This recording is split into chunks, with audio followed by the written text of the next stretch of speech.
Salut la compagnie, c'est Jules Melon et aujourd'hui dans un Ciné Critique, je vais vous parler d'une comédie française sortie il y a 5-6 ans, en 2016 donc, La folle histoire de Max et Léon, le tout premier long métrage derrière la caméra de Jonathan Barré et en tant que scénariste et acteurs principaux du Palmachot, Grégoire Ludig, Vincent Marseille, qui avaient déjà joué ensemble, quelques seconds rôles notamment dans Babysitting et qu'on a revu depuis dans Le Mandibule de Quentin Dupieux.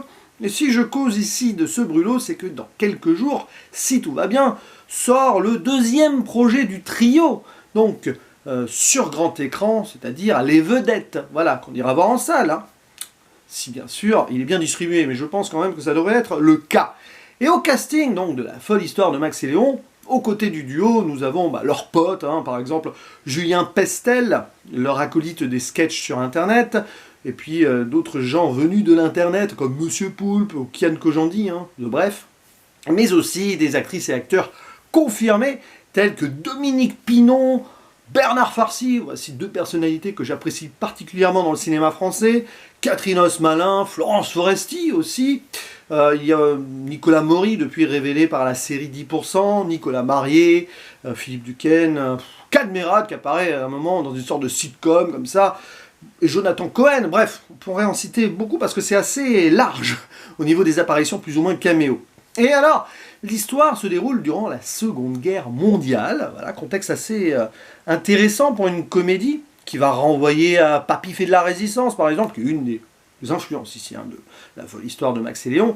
Et on va suivre donc Max et Léon qui habitent à Mâcon, donc en Saône-et-Loire, et ils sont vraiment en mode paresseux, un petit peu détestable quand même, et arrive la guerre donc en 39 et ils sont mobilisés. Alors ils essayent clairement de se faire réformer, ça ne marche pas, tiens, il y a Dominique Besnéard aussi à ce moment-là, et voilà, ils sont pas courageux et tout, ils vont quand même devoir aller à la guerre, et ils vont essayer de se faire là-bas démobiliser et tout, c'est pas très courageux tout cela, mais, au-delà donc de ce duo un petit peu pathétique, nous allons les voir ensuite évoluer, grandir à travers des missions et pas mal de quiproquos ou autres.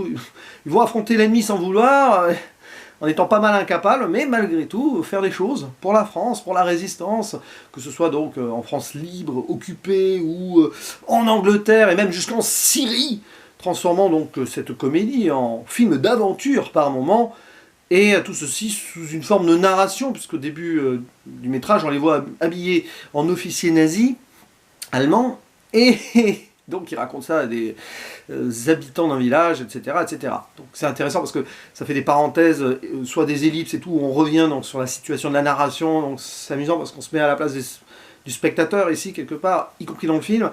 Et qu'est-ce que j'ai pensé de ce film? Alors, je le revois pour l'occasion, je l'avais découvert à l'époque, j'étais passé un peu à côté.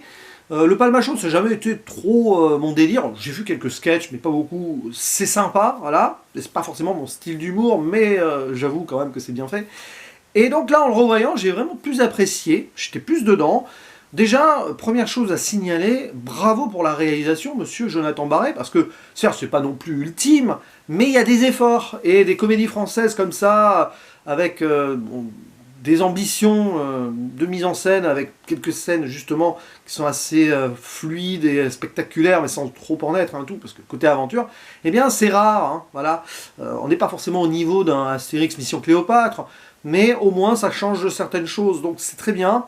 Et ce que j'avais reproché à l'époque, c'est que ça faisait un peu film à sketch sans être film à sketch, parce que quelque part il y a une ligne directrice et un fil rouge, mais à un moment tu te perds dans les délires. Là ça passe mieux au revisionnage. Même si vers la seconde partie, c'est pas que tu sors de l'intrigue, mais bon, ils essayent de rendre les choses plus spectaculaires ou plus vives sur certains points. Ça manque encore on va dire, d'expérience peut-être derrière la caméra et tout. Mais si certains gags peuvent être lourds, peut-être, je trouve que c'est bien écrit, c'est assez fin par moment sur l'humour. Voilà, parce que c'est tendu de jouer sur donc, le décalage à l'époque de cette Seconde Guerre mondiale avec des nazis, avec donc des juifs qui se cachent, plein de choses. Donc on est dans le politiquement incorrect par moment. Tu vois le personnage de Bernard Farcy, hein, qui vient de Vichy, Célestin, c'est son prénom. Ah, très drôle.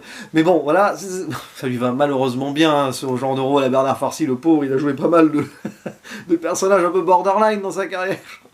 Mais non, voilà, il y a des moments qui sont hilarants, et assez fin, voilà. Je ne vais pas forcément donner des exemples précis là-dessus, dans des dialogues un petit peu dans le quiproquo qui se font des échos comme ça. Après, vous avez des encarts qui sont presque gratuits. Alors, je parlais de la sitcom à un moment où vous avez Cadmerade et Pascal Herbillot, je crois. Bon, c'est amusant. T'as aussi ce sketch dans le film avec Monsieur Poulpe qui nous fait Carglass. C'est... Quand il pense aussi, c'est irrévérencieux, mais j'aime bien. Voilà, cette ambiance, elle n'a pas piffé de la résistance par moment, je trouve. Et puis, ça joue sur la dérision et le décalage jusqu'à, par exemple, faire perdre presque le côté flippant des nazis. Par exemple, il y a des soldats nazis à un moment qui vont danser dans une boîte et tout. Et même le côté résistance un peu... ouais, voilà, ils sont pas très bien organisés. Il y a ce clin d'œil sur le fait qu'ils aient 36 000 noms avec plusieurs organisations. Là, ça va vous rappeler Monty Python, par exemple, La vie de Brian, avec les fronts de libération de machin, de choses... avec des sigles dans tous les sens. Je pense que clairement, là, il y a une référence. Le film est bourré de références, mais c'est bien géré, c'est bien intégré. Voilà, la résistance avec Alban Lenoir, Simon Astier et Florence Foresti. Bon, Simon Astier, ça y va bien, aussi ce rôle un peu d'incompétent. Ils ont bien choisi le casting, quoi. Et voilà. Et donc oui, qu'un œil référence, sans être trop lourd. Bon, déjà, l'ambiance à la Indiana Jones, qui est volontaire. Papy fait de la résistance, j'en ai parlé. Un peu ces films de guerre, La Grande Vadrouille. Clairement, le duo, c'est La Grande Vadrouille, presque. Même si on a quand même ici deux frères, faux frères, hein, mais incompétents, c'est presque... C'est un duo de boulets, c'est pas, vous savez, ce genre de film à Francis Weber, avec un duo, un qui... et l'autre qui a pas de bol, ou qui est pas très intelligent ou autre. Donc ici, c'est assez cohérent, donc on a un buddy movie cool, vraiment. C'est presque Dumb and Dumber, mais upgrade, hein, quand même. Voilà. Et donc oui, il y a des petites comme ça. Même à un moment, j'ai pensé aux trois frères, quand ils sont dans une voiture avec la petite fille juive qu'ils cachent, qui veulent le transférer en France libre. Il y a un moment, il y a clairement un dialogue, il y a une référence, enfin, une ambiance, une référence aux trois frères, quand il y a les trois frères avec le petit garçon dans la voiture. Ouais, jeune Game Boy, voilà.